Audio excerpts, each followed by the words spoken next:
There we go. Okay, so we're all set now. I can start. Okay.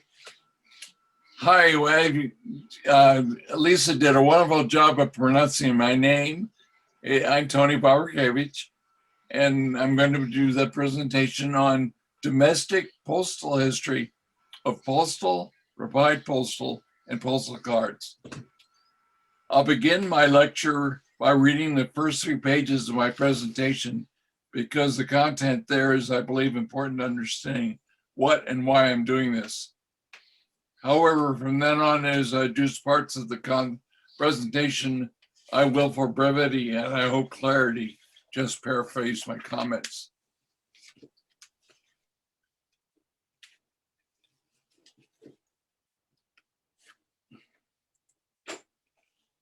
This talk presents the complete domestic postal history of postal cards. Those are cards with postage page indicia produced by the Post Office Department. Replied postal cards, which are pairs of Post Office Department cards with postage, which is an indicia on them, that allow the addressee to send half back in the mail. And finally, postcards, which are private mailing cards. These 3 types of cards were allowed in the domestic mails by the U.S. Post Office Department. That is, I show the postal history of postal cards introduced in 1873, of reply paid cards introduced in 1892, and finally, private postcards from their introduction on July 1st, 1898. All 3 of them will be discussed from their introduction until the present. Some of you may have seen Ken Lawrence's article in Lynn's published earlier this year. This class is meant to be an extension of the introduction of this subject made by him. He gave a nice, but unfortunately incomplete discussion that ended around 1910. I agree with him that the postal history of these cards is very important and really exciting, but much happened then beyond 1910, and this is why I'm expanding on his presentation here. It's amazing to me in doing this research on these cards, how they were looked on as with less respect than letters. Constantly, they were handled with very little respect. The various cards were handled differently. Therefore, there are many unique and varied rules governing their use. Because these rules extended from 1873 to almost the present day, it is important they be presented in their entirety. That's why I'm doing this now.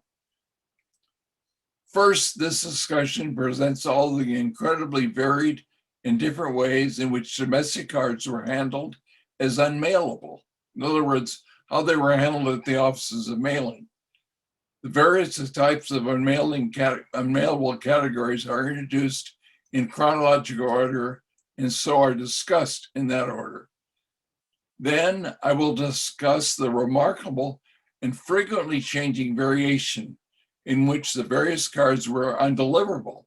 Those are cards that were not claimed, not found, the addressee was removed, they were refused, all kinds of reasons why they were undeliverable.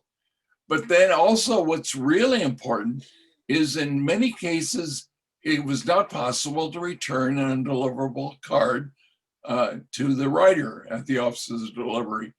And that's what makes this story so interesting. Finally, there's a small miscellaneous selection of uses. Because the material in this talk is so complex, I'm giving a heads up here, and I'm telling you, there are ways I'm going to help you out after the talk. It may seem overwhelming as I present it. Unfortunately, it's a fact because it's so complicated. With this in mind, remember that this presentation is recorded. Therefore, you can rewatch it at your leisure. In addition, there's a handout. And at the end, I will explain how to get the handout. This handout gives an abbreviated explanation of each of the unmailable categories and indicates how, during each time period, the way in the various undeliverable cards and type cards were or were not returned to the writer. In other words, it's very complicated, the story, as it goes through time, but this complication can be understood from the handout. Therefore, most of your questions about the categories of material will be answered right there in the handout. At the end of the presentation, I will give you my email address in order for you to order the handout, either as a Word document or a PDF. Also, and I'm not trying to make you buy my book, but this material is presented in much greater detail in 2 chapters in my recent book, Insights into U.S. Postal History, 1855 to 2016. Some of you may have the book, and it's available from the APS at a special price to APS members. It is especially important for the discussion of later uses of undeliverable cards. But again, I repeat, the handout will really help you out, and you may not even need to buy the book. As I just mentioned, the first discussion will be of unmailable domestic cards. There are a number of categories of unmailable cards, and I'll list them now. The misdirected cards, those are cards with an inadequate address. The second, I show cards that were returned for postage. In other words, ones where they were paid less than one rate, and this can be pretty complicated. Next, I show cards with excess writing on the address side. Then cards with other substances attached. In other words, there was a time around the early turn of the century, not the century, the one before, where material was coated on the cards and could damage machines, and the cards then could not be mailed. Then I'll show cards with address card. Then I would show cards with address tags before 1876, except I've never seen any. They must exist, but I've never seen one. Then there's cards with pasted on matter, and finally, cards that are obscene or have obscurious content. In other words, these cards, if they came into the office and the mailing office, would be rejected for one reason or another. Now, first, as I just mentioned, we're discussing these types of unmailable cards.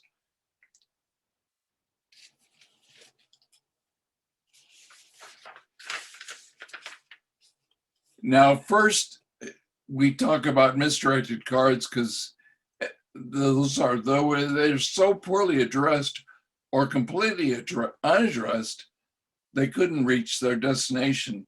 So the mailing office wouldn't allow them into the mails. Once this category was introduced, the misdirected card was returned to the writer for better direction, if this was possible. Actually, the rules that were true from 1887 to the present are the same, but I separate the ones before 1913 because I have an outlier from 1882. So you keep this one group separate. So here is an 1882 card that was returned. You can see the hand stamp, returned for better directions because the state was wrong. Notice that the writer changed the state, and then it was allowed that the card could be placed in the mail and remailed. Except the problem is this was not legal. It was done though, but it was not legal. By 1887, it became legal, and here is an 1892 postal card. By the way, we're still in the period where there were no private mailing cards or reply cards. So there's the postal card. Again, the state is wrong. It was a return for better directions, and Maryland was crossed out, and the correct state of Maine was placed by the writer, and the card was remailed. correctly and free. That's an early example. Here's another one from 1892. And this card, believe it or not, it had no address when it started out. Notice that the hand stamp says received without address at Chicago Post Office. So there was no address at all. It was returned to the writer, and the writer actually placed that whole address that is now there, and the card could be remailed and was remailed. Here's an 1896 postal card that it turns out in many cases, cards were undeliverable because they would check directories and find out there wasn't any city in the state that was addressed. And so to return to the writer for better directions, the writer would, in this case, place the correct city and the card would be remailed free. Here's an 1898 card. It was also returned for better direction because there was no such office in the state named. However, the writer did not change the address, and so the card really was not remailed. And this is the final pre-1913 card. Again, no such office in the state named. The handwriting misdirected was placed. It was returned to the writer. The writer did not place the corrected address, and so the card was not remailed.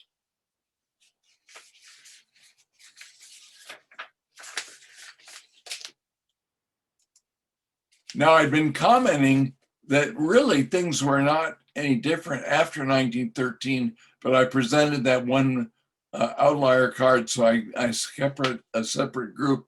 But now we're going to talk about the post in 1913 to the present day misdirected cards. Again, the rules are still the same.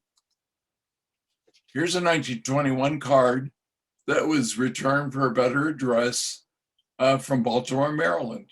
So not only was the address partly changed, but the addressee was changed, and I presume the card was then remailed. So this is really the same as before 1913, but I'm just being kind of arbitrary in how I do it. Oh, here's a 1934 card. It's a reply paid 1 cent card.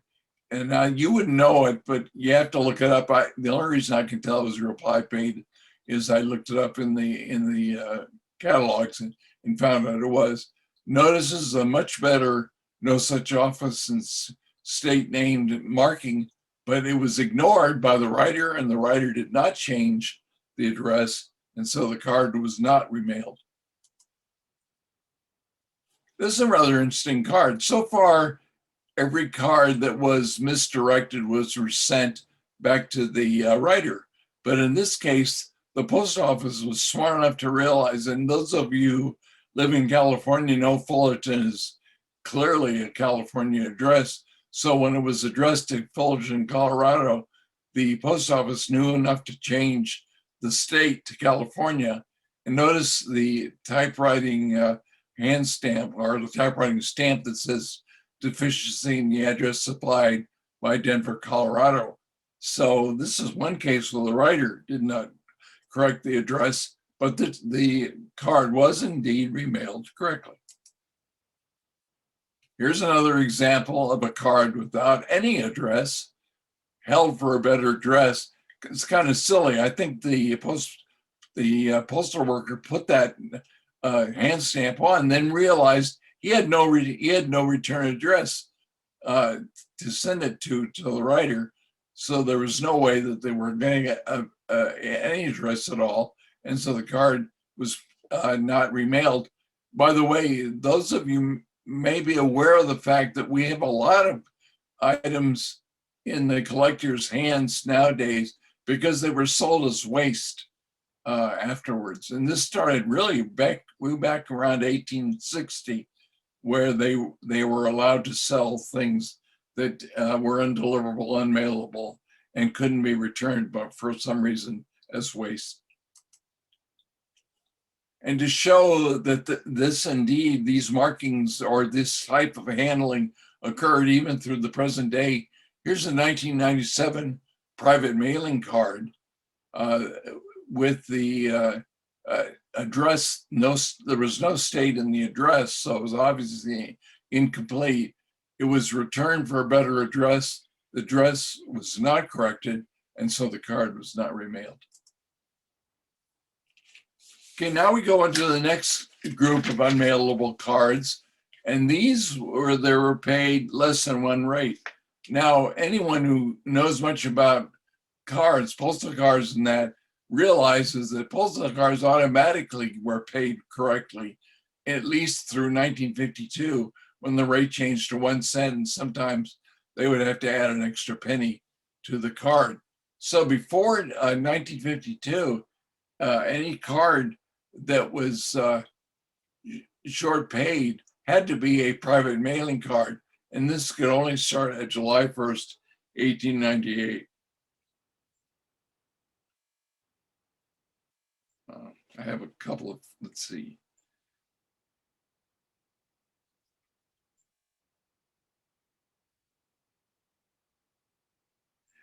It's interesting that in 1902, and this shows how things are different back then.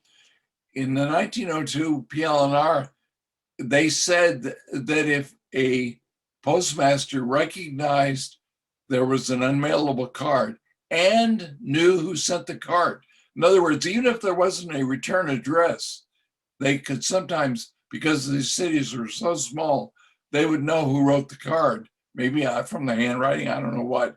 And so in many cases on a private postcard that was short paid, they would be able to return it, or for that matter, unmailable for any other reason, they could return it because they knew the writer, even though there was no return address.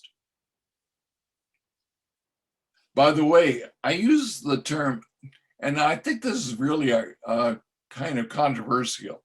I use 2 words for postcard rather than 1 word, because that's the way the present day postal bulletins refer to them. But I think a lot of people are kind of arbitrarily don't like that. But anyway, that's the way it is. I made a choice, an arbitrary executive decision to do it that way. So here's a 1910 private mailing card. That's the earliest one I have, where initially it had no postage on it. And so it was returned for postage. The writer placed the postage on the card, and the card was remailed free. From 1917 to 1919, the postal card rate was 2 cents. So this card was not only short paid 1 cent, it was short paid 2 cents because there was no payment. This private mailing card was returned for postage. The postage was not placed, so the card was not remailed. This is kind of a cute card. It's from 1926. From 1925 to 28, the private mailing card rate was 2 cents, whereas the postal card rate was 1 cent. So when 1 cent was placed on this card initially, it was short paid 1 cent. And that's the marking there, postage due 1 cent. And it was returned for postage. Well, the writer was lazy or just only had a 2 cent stamp. So he placed the 2 cent stamp on. And so this 3 cents really overpaid. But the point is it made up the 2 cents that needed to be paid, and the card could be remailed. As I mentioned earlier, 1952 was the point at which the rate changed to 2 cents for cards and postal cards. Now this card was again not paid in 1952, and they first were going to return it for postage, but there was no return address. And by 1952, the cities were much larger, and so they had no way of knowing who'd sent it. So instead, the card was sent to the addressee. It was held for postage. And that's why this is the mail for which you sent postage, was placed on the card. So the addressee sent the 2 cents and the card was then mailed on to him or her. And here's our final payment. Now, if you look at this card, you say it's a 1998 card. You might say, well, they paid the 20 cents. Well, what they did is they put tape over the stamp and it made the postage invalid. So this card was returned for postage because it was not valid postage. The writer did not place the new stamp on there, and so this card would not have been remailed. The next group of unmailable cards are those with excess writing on the address side. Now, why is this important? Because, and we'll see some examples, sometimes the writing was so extensive on the address side that you couldn't make, or it was difficult to make out the address. And so if this was true, the card was returned and had to be remailed at the letter rate. By the way, this was not allowed from 1881 on, but all I have is a 1909 example, or that's the earliest example I have. It's really interesting to me and frustrating to me that the early usage of cards like this are very difficult to find. In other words, uses before 1900 are really difficult. And so that's another reason why it's important to discuss these uses beyond 1900. So here's this is the earliest one I have, a 1909 private mailing card. Now, as of 1907, these cards could be divided and it was legal for them to be divided. So this card was divided and the message should have been all the way on the left. Admittedly, the writing just barely goes over the center. And so it's really not that obnoxious, but we'll see some more obnoxious or at least not subtle examples. Anyway, this card was originally paid at 1 cent rate. It was returned for another cent so it could be remailed at the letter rate. And so it was remailed correctly at the letter rate. Now, this is a card that is a much better example of why you weren't allowed to write over the center. I mean, you can see it's very difficult to see the address. And notice even that the postal worker wrote writing inside. And so it was returned to the writer. The writer did not put an extra percent of postage to make up the letter rate of 2 cents. So the card was not remailed. This 1942 card is another good example of why this rule was in place. This was a card where there's so much writing near the address side, is a postal card, by the way, that it was, and notice he had to actually surround the address with lines, markings. I don't know exactly where this happened, but someone paid the extra 2 cents to make up the letter rate of 3 cents, and the card was remailed. By the way, when and I have an exhibit of this, you learn that when a postage due stamp was placed on an object like this card, it meant that someone paid the 2 cents that was due. So in this case, the 3 cents was paid and the card was remailed. Now, at the beginning, when cards were introduced, especially, private mailing cards were introduced on July 1st of 1898, or were allowed to be used, it turned out that many of them contained some substance on the other side. Substance that when it was tensile or anyway, any material that they found the material was damaging the handling machines. And so they said they returned these cards as unmailable, and they had to be mailed in envelopes at the letter rate.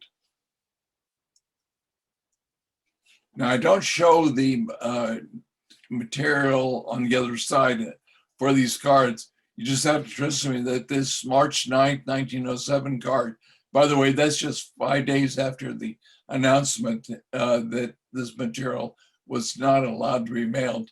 So anyway, this card was called unmailable and was returned to the writer and could have been mailed correctly only within an envelope and the 2-cent rate.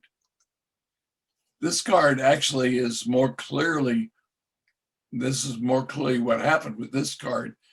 It was a 1923 private mailing card. It had material on the other side, so it was called unmailable. Notice that the writer even says this card was returned on account of tinsel, as I had to put it in an envelope. So obviously the writer realized that he had to put it in an envelope and remailed it, so it got to the addressee within an envelope paid at the letter rate. Now, cards from the beginning were not, you weren't allowed to paste on matter, at least until 1976 and 18, rather. Let me explain it in a little more detail. Before 1876, nothing could be pasted on a card. After 1876, the address could be pasted on the card. And after 1913, things changed even more. So cards that were pasted on matter that was not allowed had to be mailed at the letter rate. Here's an example. But these are, by the way, are very difficult to find, and they're wonderful items. This is a 1904 local private mailing card. Notice the thing that it was attached in the address side. This made this mailable only at the letter rate. So it was returned to the writer, and the writer paid the 1 cent as indicated by the postage stamp because he had to pay the letter rate, and the card was then remailed. Here's a 1913 card, which is wrong, is unmailable for 2 reasons. One, there's the obvious attached flag, Stockton flag, but also notice the writing goes up to the center. So this card was unmailable at the postal card rate, or postcard rate in this case, for 2 reasons. It was returned to the writer for postage. The writer paid the extra cent, paying the letter rate, and the card was then remailed. Now, the next group and the last group that was unmailable are cards with an obscene or scurrilous content. Now, I'm going to show you a card where it hardly seems obscene by our today's standards, but by the standards of 1900, this card was obscene. So here is a 1906 private mailing card. And if you look carefully, it says Daisy with a little bear behind. Now the card itself, to me, it doesn't look that obscene, but just the statement apparently made it obscene. So the postal worker wrote that down, put that hand stamp on the card, and the card was unmailable and was, in fact, could not have been remailed, I suppose, unless it was put in an envelope. Now we get to the second half of the talk, where we talk about undeliverable domestic cards. The rules governing the return to writer, and this is important because we're talking about undeliverable cards and whether or not they could be returned to the writer. The rules varied frequently and in complicated ways. I would suspect that many who watch this presentation may become confused because of the complexity. Fortunately, it can be viewed multiple times at your leisure, and there's an explanatory handlet that really explains, I think, very nicely the rules and regulations as they changed with time. And of course, as I mentioned, all of this discussed in my book, Insights book. These complications began early on in 1887. And so the first period I use is 1887 to 1902. From 1880s, before 1887, no card that was undeliverable could be returned to the writer. From 1887 to 1893, all cards could be returned to the writer. In this case, there was only postal cards. And then from 1893 to 1902, no cards could be returned. So how's that for complication? And okay, I have a couple of cards from 1887 to 1893 that were returned to the writer.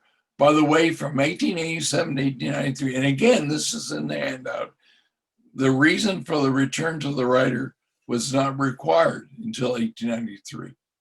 So this card was undeliverable, this postal card. It was undeliverable. It was correctly returned to the writer because it was mailed in 1888. Here's another one in that short period from 1887 to 1892. It was also returned to the writer as undeliverable, and the reason, again, was not required. Now, of course, I have no cards from 1893 to 1902 that returned for the simple reason that they weren't allowed. This return wasn't allowed. So what happened from 1902 to 1913?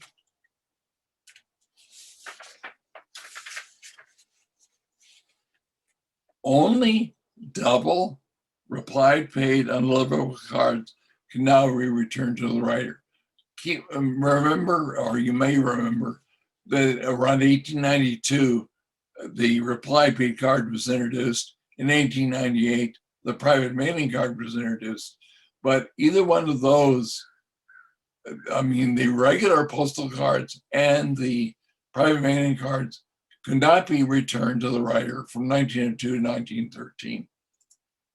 Here's an example of a 1905 reply paid postal card that was undeliverable because the addressee was not there and it was correctly returned. This is the only kind of card that could be returned in this short period of time. Then in 1913, changes occurred again. Now, again, double reply paid undeliverable cards could be returned, but also local postal and postcards can now be returned. Here's a 1920 local card during that period of time. It was unclaimed, therefore undeliverable, and it was returned to the writer because it was incorrectly because it was local. Here's a reply paid card during this period. It was unclaimed also and correctly returned because it was a reply paid card during this period. So it could be returned to the writer. And here's a final card from that period. Again, it's local and reply paid. So for two reasons, when it was unclaimed, it could be returned to the writer. 1924, things changed again.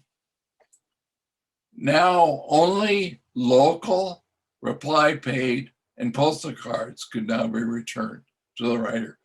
Only local cards.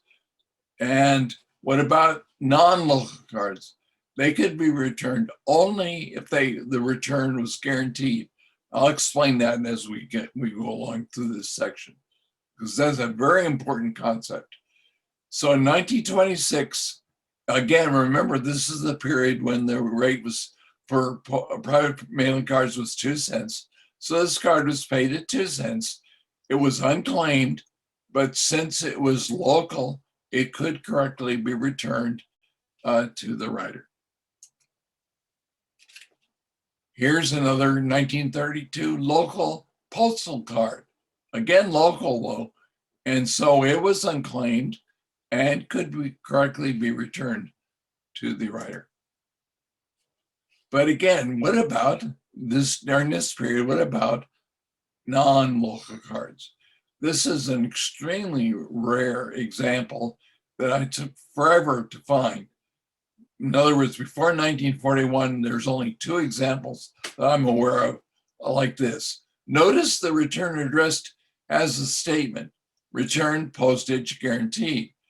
That meant, and that had to be placed in the return address for a non-local card in this period, in this case 1939, for it to be returned. So the card was undeliverable. The addressee was deceased. So the writer had to pay the postcard rate. The postcard rate was 1 cent at this time. So postage due was 1 cent. Again, note the 1 cent postage due stamp placed, which meant that the writer indeed had paid for the return of the card. As I said, this is only 1 and 2 examples I'm aware of. Then again, we have 1941 to 1955. During this period of time, no card, whether local or non-local, whether a postal card, a replied card, or a private mailing card, none of them could be returned to the writer unless the return was guaranteed.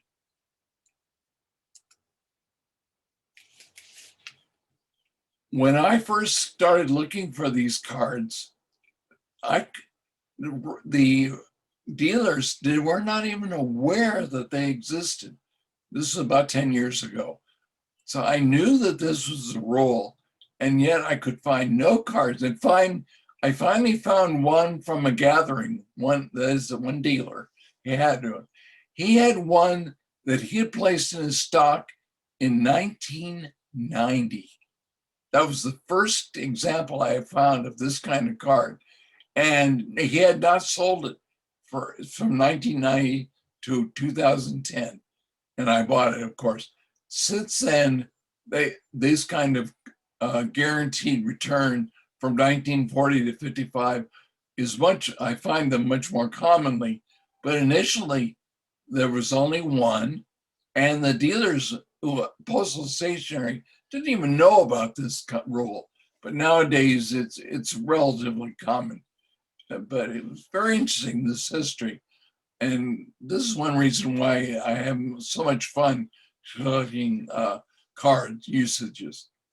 So here's a 1946 non-local replied paid postal card. Didn't matter whether it was local, non-local, or any, et cetera, et cetera. But anyway, it was a reply paid card that was undeliverable and was returned to the writer as unclaimed. Now notice postage due 1 cent. Why then is there 17 cents in postage due? That's because there were 17 cards returned to the writer. Notice the return postage guaranteed, by the way, that was required in the return address. So this card was actually one of 17 cards that returned, and the writer paid 17 cents to pay for these return. That's why the postage stamps placed it indicated the payment was made. Here's another card from that same period. It's a non-local postal card that was undeliverable, and 10 cents was placed because 10 cards were paid for by the writer. Notice the return postage guaranteed statement. Here's a 1952 card. Remember I said that the rates changed in 1952. And so the sender added an extra cent to the postal card, making it a 2 cent, paying the 2 cent rate. This card was undeliverable because the person had moved, and it was returned to the writer. Now, in this case, 18 cents was placed because 9 cards were returned.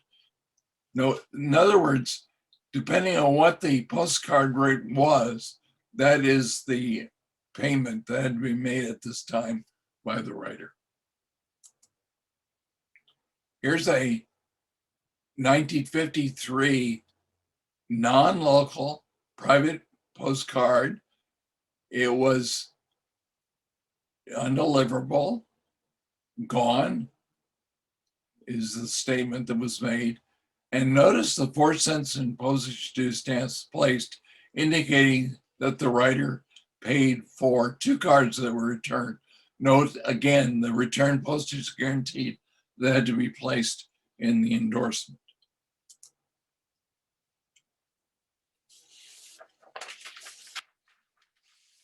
Now things continue to change in different ways. As of 1955, the prior rules that were in place from 1941 to 1955 remained in place, except that undeliverable reply paid cards can now be returned without charge. I have no examples of this card use. I just commented that the uses that I showed from 1940 to 1955 are fairly commonly found now in dealer stocks. But before 1941 and after 1955, it is very, very difficult to find examples. The only reason I'm able to show the examples, most of the examples I show from now on, is because Roland Austin has lent me the images of the cards. In this case, as I said, during this period of time, reply paid cards, the only ones that were returned free. So as I say, I don't have examples of that, but here's an example of a postal card that, notice the return postage was guaranteed, and they in other words, the rules were still in place. And so in this case, since the rate was 3 cents, the writer had to pay 3 cents for the return of one card. This card, notice there was no such number, so this card was undeliverable. Tony, Yes. you're at the 45-minute mark. Okay, great. Things are moving along. We're almost done. Thanks for the warning. Okay, from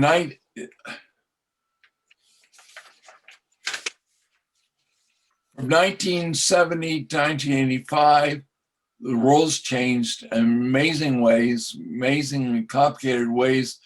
And I have them written down in my book, and I do have a partial listing here. From that period of time on, the type of endorsement placed by the writer changed how things were done. In other words, from now on, you didn't necessarily have to pay the postal card rate to have a card returned, but there might be a fee involved. In this case, this 1975 card had the endorsement, address correction requested.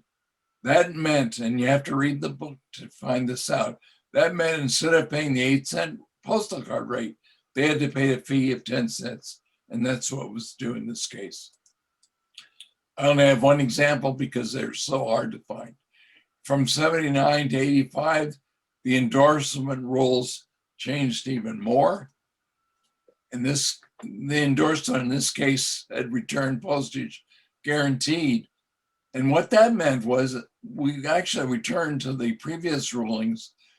Now there wasn't a fee of 10 cents, but the actual 10 cents that was paid was the postcard rate or postal card rate at the time. So depending upon the endorsement, the fee might be paid or the postcard rate might be paid. But the only way that a return to the writer could occur during this period was by paying some kind of fee. Finally, in 1985, you can all breathe a sigh of relief, because from then on, all undeliverable cards can now be returned without change. So we're back to the 1887 ruling. Now the cards I'm going to show, and I'm only going to show two, are cards that were unmailable but not unmailable to the office of mailing, but unmailable at the office of delivery.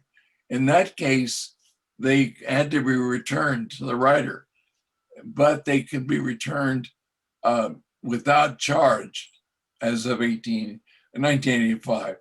So this card is around 2000, and for some reason, the address is insufficient at the office of delivery, and the card was returned to the sender, and this was legal.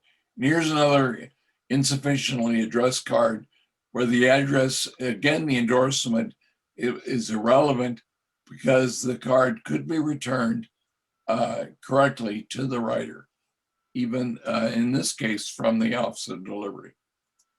Okay, finally, and then just as a brief ending here, I have a miscellaneous card uses that don't quite fit into the categories that I've just shown. For the first card is actually a card of Jerry Johnson's. After 1904, the first card in this miscellaneous section would have been unmailable for one or two reasons. It could have had United States of America on it, or it could have postal card on it. In either case, this private mailing card would then be faking being a U.S. postal card, and this became illegal as of 1904, and so such cards were unmailable. This card could not be remailed in any way, shape, or form. Notice the hand stamp, which indicates this card was unmailable. Notice the big postal card. That was illegal to place that phrase as of 1904 on any private mailing card. Now, this is a 1937 card, and it actually, without going into details, this should not, you have to remember the rules. This card should not have been returned. It was undeliverable. It should not have been returned, and it was returned to the writer. But what's important about this card is a reply bead card. Notice the hand stamp. Return to writer. Do not stamp or deface reply card. This statement could be placed anytime after 1902, when it was always placed on reply bead cards, reminding the postmaster that they were not to deface any reply bead card if they returned it. And here's the final card. And this April 1945 card, 6 cents is paid. At the time, it was mailed by airmail, and at the time, cards that were mailed at the airmail rate had to be paid at the letter rate. And the letter rate in this case was 8 cents. So this card was 2 cents short paid. This card could have been returned to the writer for postage, but there was no return address. So it was sent on to the addressee. The 2 cent postage stamp indicates the addressee paid the 2 cents that was due, so that the letter rate of 8 cents that had to be paid on the postcard was paid. Okay, well, thank you for attending this presentation. I know it was a complicated introduction, but this is an important and, to me, very exciting history. It's a complex history, but remember, Bloom, there's a way for me to send you my email address. So if anyone wants my handouts, which will explain these complex rules pretty nicely, I will be glad to send it to them. Thank you, Tony. Let me get out of here. Everyone, if you want to unmute yourself so you can ask questions, and if you can raise your hand, if you look at the bottom of the screen, you can choose to raise your hand. And on the chat, Tony, you do have a question. Sure. From Keith. What does the auxiliary marking Nixie? Okay, Nix, and that's a good question. The phrase Nixie, it was a department in the post office. And it was a department that handled various kinds of mail. And sometimes the Nixie handled undeliverable third-class mail, second-class mail, and sometimes first-class mail. But the point it was just a way of identifying that a certain department had handled the mail. And if you look at the bottom of your screen, if you just touch it, if you go to reactions, you can it'll have a raise hand. If you just touch the raise hand on reactions, that'll help. But you can unmute yourself at this point. Okay, this is Mr. Dundee. I have no reactions or raise hand buttons, so I do have a screen to share of an interesting postcard. We only have 7 minutes left, so let's make this very quick.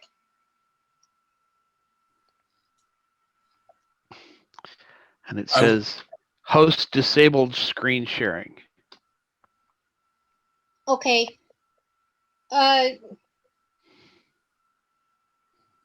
Anybody else? Well, you know, what you can do is when you get access to Lefty, you have permission now to share your screen. Thank you. Mm.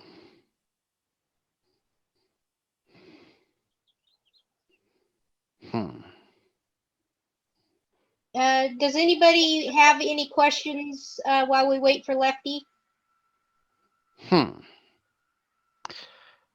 It doesn't want to seem to do it. Oh, well. Well, you know what you can do, Lefty?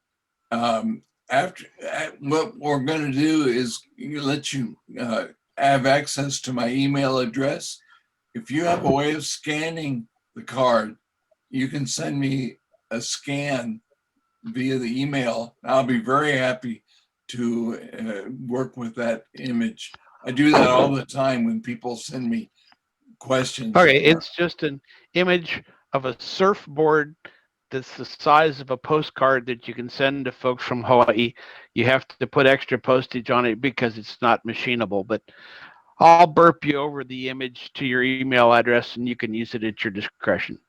Well, that's a neat item. There's all, like I said, this is a good example, all the neat things that happen to postcards and postal cards. I mean, there are wooden ones, there are metal ones. I mean, there's all kinds of rules I didn't even get into. But this, you know, I got so interested, you know, I agree with Ken Lawrence that collecting the postal history of these things is really interesting.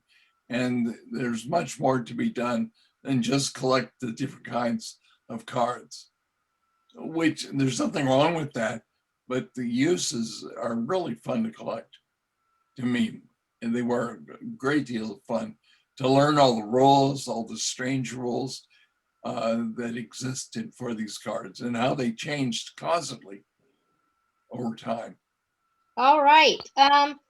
Real quick, could you read me your email address? I no longer have the screen. Sure, I can. That's another way Ready to copy. Okay, but good luck, by the way. And whenever I write an address down, I get it wrong. It's Tony, WAWRUK, TONY, WAWRUK @gmail.com. Copy. Thank you. All right, everyone. Well, I sent your email address to everyone. Okay, and anyone who wants the handouts I have, I will send them as a Word document or a PDF, one way or the other. And I think you find them very, very useful in terms of getting the information you need if you want it. Okay. Thank All you right. very much. Yeah, thank you very much for everybody attending today. Thank you, Tony. And if don't forget to visit our chat rooms and get together with other attendees and get some visiting time in. So thank you very much, everyone. Bye-bye. Have a good evening.